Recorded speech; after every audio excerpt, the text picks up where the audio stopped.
At my grandfather's will reading, my uncle leaned over, invading the fragile bubble of space I'd built around myself, and hissed in a tone meant only for me. You were just his charity case, Claire. His words didn't need to be shouted to hurt.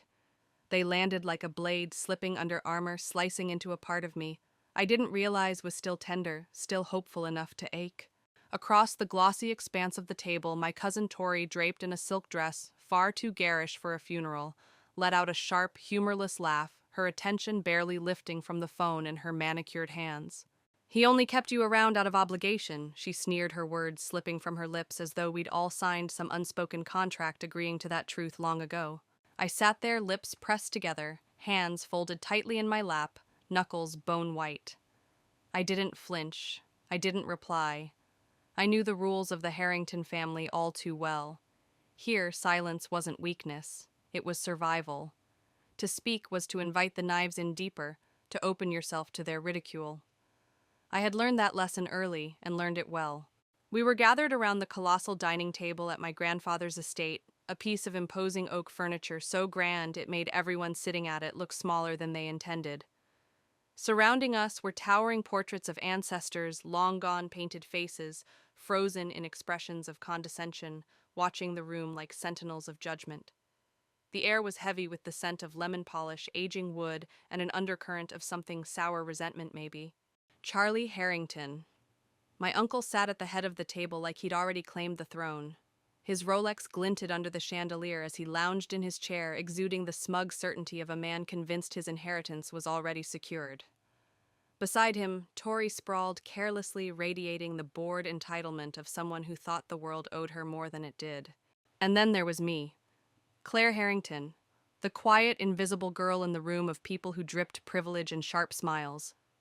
I wore a plain black dress, no labels, no dramatic accessories, just me clutching the sides of my chair like it was the only thing keeping me upright. I hadn't come expecting anything. Honestly, I wasn't even sure why I'd come at all, except some part of me, foolish or stubborn, felt like I owed it to the man who raised me, even if he never gave me more than a place to sleep. Henry Harrington, my grandfather, had taken me in after the accident that killed my parents. He had never been affectionate, never warm. He ran his house like he ran his empire, with precision, efficiency, and no room for softness. He gave me food, shelter, tutors, but never words like love or proud. Still deep inside, there was a small, desperate ember of hope, that maybe, just maybe, there was something more to why he kept me under his roof. The lawyer, Mr. Whitaker, cleared his throat, then snapping me out of the spiral of old memories. Dressed in his perfectly pressed charcoal suit, he exuded the same calm, almost clinical professionalism he always had. He had been the family's lawyer for decades, one of the only people in that house who ever bothered to look me in the eye. His voice was measured, emotionless, as he began reading the will, and I braced myself, already rehearsing how I'd sit there when the inevitable happened. It unfolded like I'd imagined. Charlie was awarded the real estate holdings, the stock portfolio, and the fleet of antique cars he already thought were his. Tori was handed a hefty trust fund, and the heirloom jewelry that once belonged to our great-grandmother, items she would no doubt pawn off for the latest designer handbag. It was transactional clinical assets and legacies passed along like items on a ledger. I sat frozen, waiting for my name. But it didn't come. Then, just when I thought my existence had been scrubbed clean from even the footnotes of the Harrington family story, Mr. Whitaker paused. It was subtle, but enough to make the tension in the room coil tighter. "There is one final matter," he said, his tone shifting just enough to make everyone look up. His gaze met mine, direct, unwavering. "Your grandfather recorded a personal message. It is to be played for one person only." He let the silence stretch, letting the suspense hang thick and heavy. Claire Harrington. Heads turned sharply, all eyes drilling into me. "What kind of message?" Charlie snapped, his voice instantly defensive, as though the very idea of my grandfather leaving me something, anything, was an affront. "A video recording," Mr. Whitaker replied, retrieving a small silver flash drive from a sleek leather case. "He made it shortly before his passing. He was explicit. It is not to be shared, discussed, or replayed in this room, unless Claire gives her consent." Tori rolled her eyes dramatically, flicking her hair over one shoulder. "Seriously, a video, that's what she gets, figures." Charlie didn't laugh. Instead, he stared at me with a look I knew all too well, a mix of disgust and suspicion, like he believed I had somehow stolen something from him without even lifting a finger. Still, I said nothing. I stared at the flash drive resting in Mr. Whitaker's hand. My fingers curled tightly into fists and my lap nails digging into my palms. I had no idea what the message would contain. A part of me didn't want to know, not in front of them. Not if it was going to confirm their whispers that I had always been an outsider, a shadow clinging to the edges of the family portrait. But something in Mr. Whitaker's expression made me pause. There was no pity in his face. Only something steadier, more grounded, like he knew this mattered more than I understood yet. I nodded once, small but certain. He slid the flash drive into the laptop. The room fell silent, not a respectful silence, but the brittle, bracing stillness of people waiting for a spectacle for my humiliation. The kind of silence that prickles against your skin. And then the screen flickered to life. My grandfather's face appeared thinner, more fragile than I remembered, shadows clinging under his eyes. But his gaze was sharp, unyielding, clear. And the first words out of his mouth shattered the room. "Claire, if you're hearing this, it means I'm already gone. But there are things you need to know." The entire room froze, as if the walls themselves had been stripped of breath. It's moments like this, when the past cracks open and the truth spills out, that change everything you thought you knew about your own story. And sometimes sharing these stories, these raw, complicated, deeply human stories, is how we make sure the invisible parts don't stay buried. If stories like this speak to you, if they remind you of the people who shaped you in silence and shadows, I hope you'll like this video and subscribe to the channel.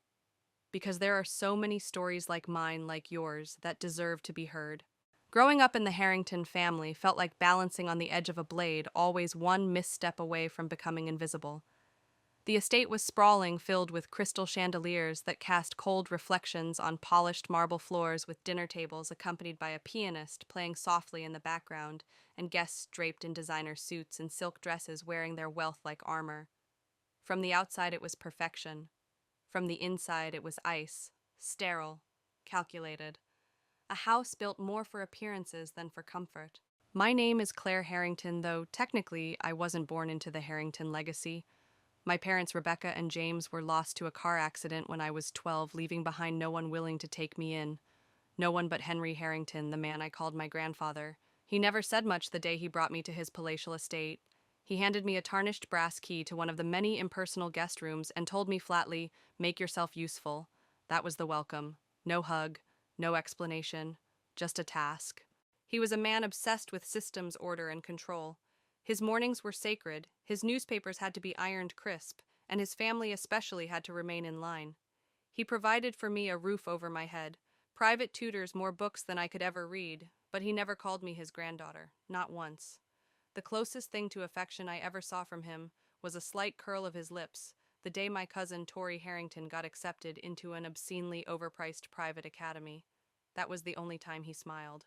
Tori was the kind of girl who had her initials stitched into every blouse, who rolled her eyes at the house staff, and who only acknowledged my existence when she needed me to lie for her. Her father, Charlie Harrington, my uncle, was cut from the same smug, self-important cloth. He took over the Harrington Corporation when my grandfather retired, and from the moment I arrived, he made sure I knew where I stood. Nowhere. To them, I was a stray, a symbol of a tragedy they didn't want to remember.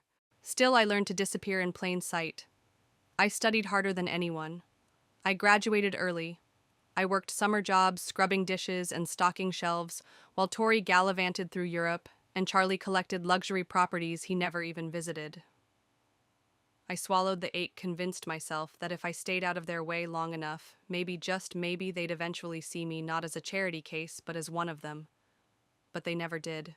Even after I moved into my own apartment at 21, I kept the rituals alive. I sent my grandfather birthday cards he never acknowledged. I visited when I could, usually with groceries in hand when I knew the house staff was off. He never asked for it, never thanked me. He would just nod once and bury himself back in his crossword puzzle, like I was a delivery person, not his granddaughter. When he finally passed, I didn't cry. Not the way I thought I would. It felt more like a weight had shifted. Something ancient and oppressive had finally settled into silence. The funeral was what you'd expect: elegant, expensive, meticulously curated with flowers that probably cost more than my yearly rent, filled with people who called him a legend and a titan of industry. I stood in the back, not because I was hiding. There simply wasn't a seat offered for me near the family pew. I hadn't expected one. 2 weeks later, I received the email from Mr. Whitaker, the family's longtime lawyer. Polite, formal, efficient as always. He requested my presence at the estate for the reading of the will. I debated whether I should even bother. I already knew how it would play out. Charlie would inherit the empire. Tori would walk away with more than enough to maintain her smug facade for another 10 years, and I'd get maybe a handshake and an awkward nod. Still I went. Some stubborn part of me wouldn't let me stay away. I wore a black dress I had once worn to a scholarship awards dinner, tied my hair back into a no-nonsense ponytail painted on my makeup like battle armor, and walked into the estate as if I belonged, though inside I knew better. The house looked exactly the same as the day I first stepped inside all those years ago. Same looming oil paintings on the walls, same suffocating smell of polished brass and wilting lilies, same sense that the walls themselves were waiting for someone to disappoint them. Mr. Whitaker greeted me at the door with his usual professional nod, his expression unreadable, as though he already knew what was about to unfold. Inside, Charlie sat at the head of the grand dining table, his Rolex glinting in the dim light as he tapped his fingers on the polished wood, radiating impatience. Tori lounged beside him, scrolling on her phone, her demeanor dripping with disinterest, as if the whole event bored her to tears. No one acknowledged my arrival.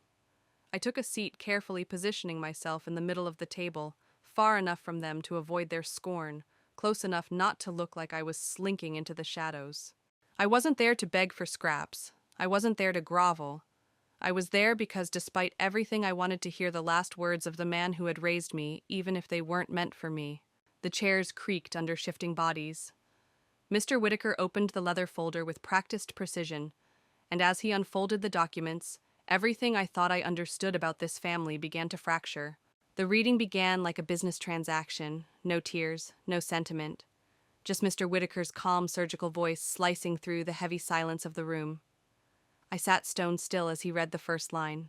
To my son, Charles Harrington, I leave full ownership of the Harrington Properties portfolio, the Aspen Ridge cabin, and the contents of my safety deposit box at First Federal Bank. Charlie didn't react. He sat with his arms crossed over his chest, his face a mask of indifference, though the small, satisfied tilt of his head told everyone in the room this was precisely the outcome he expected. Mr. Whitaker's voice, always composed, edged into something almost rehearsed as he continued. To my granddaughter, Victoria Harrington. I leave the family heirloom jewelry, the contents of the Aspen Ridge storage unit, and the remaining shares in the Livingston Trust.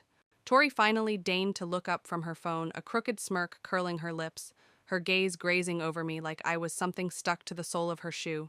She didn't need to say anything. The look was enough. It screamed what she and the rest of them had always believed, that she got the sparkle, the spotlight, the validation, while I sat there, clutching the edges of my composure, waiting like an outsider at someone else's celebration. Mr. Whitaker paused, his fingers brushing the edge of the final page, his expression tightening almost imperceptibly. And though I had told myself not to expect anything, not to hope, I could feel my pulse pounding in my ears, my breath caught somewhere between resignation and foolish longing. There is, he said, his voice subtly shifting one final instruction. A hush rippled through the room like a cold gust through an open door. Henry Harrington left behind a personal video message. It is addressed to Claire Harrington and to her alone. All eyes snapped to me, but it was Charlie who turned his head slowly, his features still, but his eyes narrowing like a predator assessing the threat of an unexpected animal on his territory. Tori's scrolling fingers froze mid-swipe, her face tightening as she tilted her head in exaggerated confusion. What kind of message? Charlie asked, his tone smooth but coiled with something venomous beneath the surface. A personal video recording, Mr. Whitaker replied, lifting a slim silver flash drive from his case as though it were a sacred artifact. He recorded it in the final week of his life. His instructions were explicit. It is not to be discussed, shared, or replayed in this room unless Claire herself consents. Tori rolled her eyes, the sarcasm dripping from her words as she scoffed. Seriously, a video? That's what she gets. Figures. Charlie, however, didn't mock. His gaze darkened, hardening into something sharp and territorial, as if I had stolen something right out of his grasp without even knowing it. I kept my gaze fixed on the smooth surface of the polished table, tracing the delicate patterns of the wood grain with the pad of my finger like it might anchor me to the room. The truth was, I didn't know if I wanted to hear it, not in front of them, not if it was going to be one last slap of confirmation that I had always been nothing but a ghost in that grand, suffocating house. But there was something in Mr. Whitaker's eyes that rooted me. There was no pity there, no condescension. Only a steadiness, as if he already understood how much this mattered, even if I couldn't yet. I gave a single nod, measured, silent. Mr. Whitaker inserted the flash drive into the laptop, and the room, once filled with posturing and whispers, fell into an oppressive stillness. No one fidgeted. No one dared to breathe too loudly. Even the walls seemed to lean in, holding their breath alongside us. The screen flickered to life, and there he was. Henry Harrington appeared on the screen, thinner than I remembered him, the weight of his final days etched into the hollow contours of his face. But his eyes were as sharp as they had always been. And when he spoke, the sound of his voice rolled through the room like a quiet storm. "Claire, if you're seeing this, it means I am already gone. But there are things you need to know." Every head turned toward the screen, and the room itself seemed to still. Charlie's smug grin faltered, slipping into something brittle. Tori sat up straighter, her phone forgotten in her lap. There was no weakness in his tone, no formal detachment. He sounded like a man finally unburdened, finally ready to speak without the constraints of power and legacy suffocating him. "I never said much while I was alive," he went on, his voice steady but heavy with things left unsaid. "But there are things I should have told you a long time ago." I sat, rigid, breath shallow, my palms damp against the arms of my chair. I didn't know what was coming, but I could already feel the tectonic weight of it settling in the room. Across the polished wood, Charlie's stare met mine, no longer laced with mockery, but something else, uncertainty. And for the first time in my life, the balance of power shifted. The room that had never been mine fell silent, and they were all listening. To him, and to me. I don't remember breathing as the video played on.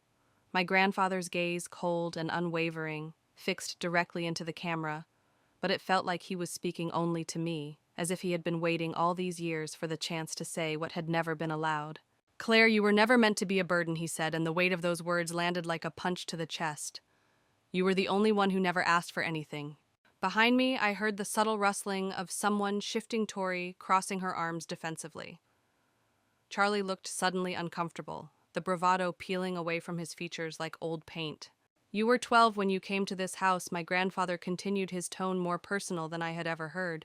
"Your parents were gone, and I wasn't ready for another child in this house, especially not after everything that happened with Charlie's mother." My fingers gripped the arms of the chair, the blood draining from them, my heart slamming against my ribs. The room tilted, my ears filled with a dull roaring pulse, but I didn't look away from the screen.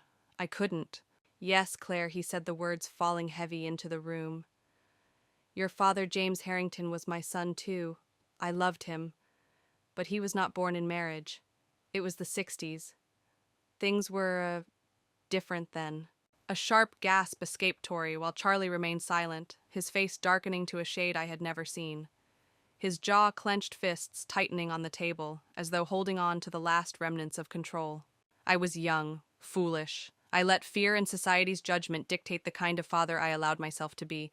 I failed him, and when he died, I saw a second chance in you. He paused, swallowing something thick and unseen. I didn't know how to say it. I didn't know how to open that door. But I watched you. I saw how hard you worked, how you gave this family everything they never deserved. How you put them first when none of them ever did the same for you. Tears pricked at my eyes, but I forced them back, swallowing the grief down like I always had. I wouldn't let them see me break. Not here, not now. "You covered for Charlie," my grandfather's voice cut through the air, sharper now, more deliberate, when he stole from the company to bail out that failed startup of his. "I know about it. I know you paid part of the accountant's silence fee from your own college fund." A loud scraping noise tore through the silence as Charlie's chair shoved backward. He sat hard, his face twisted, staring at me like I was a stranger, someone he had never bothered to truly see until now. Tori's brow furrowed in confusion, her expression slipping from superiority to something more uncertain. "I let you be treated like a guest in your own home. My grandfather's voice softened, tinged now with something dangerously close to regret, and that Claire is my greatest failure. So my grandfather's voice declared from the screen, unwavering, composed, but laced now with something heavier. I did the one thing I knew would still matter even after I was gone. The screen froze on his weathered face, his expression paused mid-thought. Mr. Whitaker pressed the spacebar, gently pausing the video. I blinked, my thoughts a fractured blur, unable to fathom what more could be said. The air in the room seemed to shift as Mr. Whitaker stood slowly smoothing the lapels of his suit with an almost ceremonial calm. "There is more," he said quietly, his tone tightening in a way that instantly sent the tension in the room spiraling tighter. "But before we continue, I must state something formally for the record." He reached into his briefcase, retrieving a thin black folder that seemed to pulse with the weight of hidden truths. He opened it carefully, the paper inside whispering against the polished wood as he removed the documents. Several years ago, he continued, glancing briefly at me before shifting his gaze back to the room. Mr. Henry Harrington initiated a legal adoption. It was finalized. Under the law, Claire Harrington is his daughter, his only direct heir. The words detonated in the room like a bomb. Charlie surged to his feet, his face flushing a dangerous crimson, his voice cracking with disbelief and fury. "This is a joke," he barked, slamming his palm onto the table, rattling the crystal glasses. He was senile. This was never discussed. It's not real." But Mr. Whitaker remained an immovable force of professionalism, unfazed. "I filed it myself, Mr. Harrington. The paperwork is notarized, the signatures are valid. It is binding under state law." Tori gaped at me now, her face contorted with something I had never seen before. Uncertainty, perhaps even fear, as though she were attempting to replay every interaction we'd ever had, reinterpreting them through this new, incomprehensible lens. Charlie leaned across the table, his knuckles white, his voice a strained growl. "You knew," he hissed at me. "No," I replied, my voice calm, steady, a stillness I hadn't realized I possessed, filling the hollowness inside me. "I didn't know. Not any of it. And it was the truth. I had lived in that house thinking I was a shadow, a guest they tolerated. Never once did I imagine he would take the legal steps to make me his own, to stake his legacy on me." Mr. Whitaker adjusted his glasses, his face devoid of any emotion, beyond the firm execution of his duty. "As the sole legal heir, Claire Harrington now holds majority control of Harrington Enterprises," he said, his words slicing cleanly through the room. "The estate's primary residence and all corporate voting rights transfer to her effective immediately as per Henry Harrington's final will." The weight of every eye turned on me then, but not with pity, not even with derision. There was something new in the way they looked at me now. Fear. A recognition that I was no longer the overlooked girl clutching the edges of their table. I was the daughter, the heir, the one Henry Harrington had entrusted with everything. The screen remained frozen. My grandfather's face paused in its final confession. I turned toward Mr. Whitaker, my voice quiet but firm. "Keep playing it," I said, because now I needed to hear it all. He obliged, and my grandfather's voice returned softer, but laced with a gravity that filled every corner of the room. "I built Harrington Enterprises with one goal in mind," he said, "legacy." He exhaled, not out of weakness, but with the deliberate patience of a man correcting the mistakes of a lifetime. I believed legacy was measured in wealth, in properties, in the Harrington name engraved onto buildings. I was wrong. Legacy isn't about the things we leave behind. It's about the people we shape and the ones we choose, especially when the world tells us not to. He paused, letting the words settle like stone on water. "Claire," he continued, his voice softening as if speaking to me alone, "you were never just someone I took in. You were my second chance." Across the table, Charlie had slumped back into his chair, his jaw clenched, his eyes hollowed into something haunted. He wasn't raging anymore. He was unraveling. Tori sat frozen, staring at the screen like she was watching a stranger wearing her grandfather's face. "You were the only one in this family who never lied to me," my grandfather went on. "You never used my name to get ahead. You never asked for favors. You never manipulated. You earned everything you have, and I have made sure no one can ever take it away from you." My throat tightened painfully as a rush of memories flooded me, lonely nights studying under dim lights, while Tori partied skipping meals to make tuition payments, when pride kept me from asking for help patching the leaky faucet myself, because the staff wouldn't bother. I had thought no one noticed, but he had. "I know this will anger them," he said simply, almost dismissively. "Let it." They had my attention their entire lives. You, Claire, you had my respect. That's why the controlling shares of Harrington Enterprises now belong to you. From this day forward, no decision moves forward without your approval. You don't need to play by their rules anymore. The words hung there, undeniable, irreversible. Charlie shifted uncomfortably, the walls of the empire he had ruled collapsing around him. His boardrooms, his meetings, his carefully curated empire. It was all mine now. Tori looked lost. The glossy confidence drained from her face, leaving behind a girl who had never considered what it would feel like to lose. My grandfather leaned forward on the screen, his voice lowering into something intimate, something I had never heard from him in life. "Don't waste time proving yourself to them," he said. "You already did. Walk forward. Take what's yours. You were the future of this family the moment you stepped through my doors 12 years ago. I was simply too proud to admit it." He hesitated, then his gaze lowering, and when he looked back up, his expression had softened into something almost tender. "If there is one thing I want you to remember," he finished, "it's this. You were never a burden. You were my redemption." The screen went dark. No one moved. No one dared.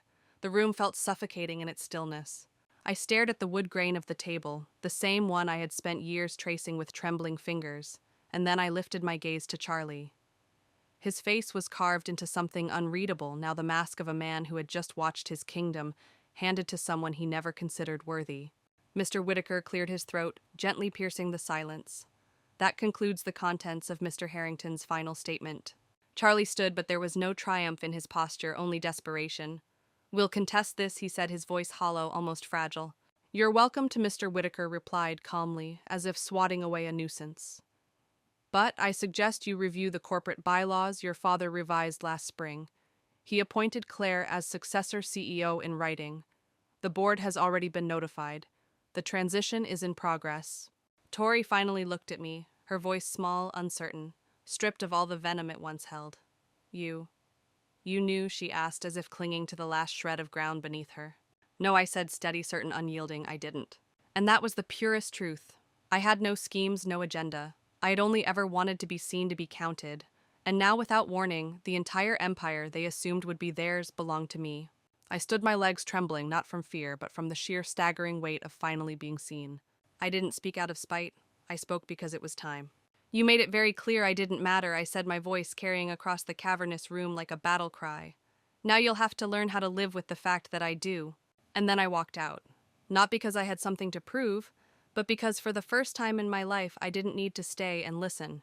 I didn't go back into that house after that day. I left the Harrington estate, the place that had suffocated me in velvet and marble and coldness for so many years, and I walked to my car with my spine straight and my chin high, refusing even a glance over my shoulder. The air outside was sharp and cool, the kind that cuts through you and makes your lungs ache in a way that feels almost like release. I sat behind the wheel, my hands gripping the leather until the tremor in them faded. I closed my eyes, and for the first time in what felt like a lifetime, I exhaled fully, the breath rattling out of me like I had been holding it for years. It wasn't about the company. It was never about the company. Or the money. What cracked me open, what hollowed me out and filled me anew, was hearing him say it. He had seen me. Henry Harrington, the man who had never once in all those years told me he loved me, had left me the one thing I never thought I would have: acknowledgement. In that suffocating room filled with people who measured life in numbers, in legacies and inheritance, I walked away holding something more real than all of it. I had a name now that meant something. Not because it was Harrington, but because he chose me. In the weeks that followed, the world I had known unraveled and rebuilt itself in new, unfamiliar shapes. Mr. Whitaker, ever efficient, ever composed, handled the logistics with the precision of a surgeon, checking in frequently, but never overstepping. The board of Harrington Enterprises convened an emergency session to confirm the transition of power. Charlie didn't show. He sent his lawyer instead, an oily man with too perfect hair, who delivered a mountain of legal paperwork intended to freeze the transfer of control. It was a desperate move, and it failed, spectacularly. Henry Harrington had been meticulous to the bitter end. Tori took to social media posting cryptic, thinly veiled laments about betrayal and the cruelty of family politics. I didn't respond. I didn't need to. She called once, left a voicemail dripping with forced sweetness that quickly devolved into bitter accusations. I deleted it, without listening to the end. I moved into a small apartment downtown, closer to the office, not because I had to, but because I craved a space that was mine and mine alone. No carved portraits, no suffocating rugs thick with history and judgment, no ghosts of old money watching from gold frames. Just clean lines, open windows, and the sound of my own voice filling the rooms when I spoke. The first day I walked into Harrington Enterprises as its majority shareholder, the receptionist, barely looked up, her fingers hovering over the keyboard as if expecting someone else. When I gave my name, I watched the flicker of surprise widen her eyes before she scrambled to buzz me in. The office corridors echoed with the muted curiosity of people who had only ever known me as a footnote. I could feel them watching me, calculating, assessing, doubting. But I walked on, straight-backed, unflinching, repeating my grandfather's words in my head like armor. Don't waste time proving yourself. I wasn't there to impress anyone. I was there to lead. In private, the questions still lingered, curling like smoke in the back of my mind. Why hadn't he told me sooner? Why hadn't he treated me differently while he was still alive? Why did it take death for him to finally see me? I didn't have the answers. I probably never would. But I was learning slowly, painfully, to live with that. A month after the will reading, I visited his grave. I didn't bring flowers. Just a letter I had written in the quiet of my new apartment, the words raw and unsentimental. I thanked him for finally telling the truth, for giving me what he couldn't in life, and I promised him I would take care of what he left behind. Not for his name, not for the legacy of Harrington, but because I had always known how to rebuild things that were broken. I always had. I left the letter at the base of the cold stone marker and stood there as the wind picked up around me, lifting strands of my hair, swirling the leaves at my feet. Then I turned and walked away, my back straight, my steps sure. Sometimes even now I still hear their voices in the quiet. Charlie's sharp sneers, Tori's brittle laughter, the drip-drip of 1,000 dismissals, each one chipping away at me over the years. But they don't pierce the way they once did. They don't sting. I don't flinch. I don't shrink. I have built my own voice now. I use it in meetings, in boardrooms, in spaces where people used to look through me. I am no longer the quiet girl in the corner of the Harrington estate. I am Henry Harrington's daughter, not by name alone, but by right. And more importantly, I am Claire, fully unapologetically. The lesson, when all the dust finally settled, was brutally simple. Sometimes the people who hurt you the most are the ones who never really saw you at all. But when someone finally does see you, when someone chooses to leave you truth instead of empty things, it changes everything. It doesn't erase the scars. It doesn't rewrite the past. But it gives you the power to write the next chapter yourself. And I intend to write it well. Thank you for listening to my story. If it found you, if it echoed something in you, those parts of you that have felt overlooked, underestimated, or told you didn't belong, I hope it reminded you that your worth isn't defined by what others give you. It's defined by what you survive. And more than that, by who you decide to become afterward. Thanks for being here. I'll see you in the next chapter.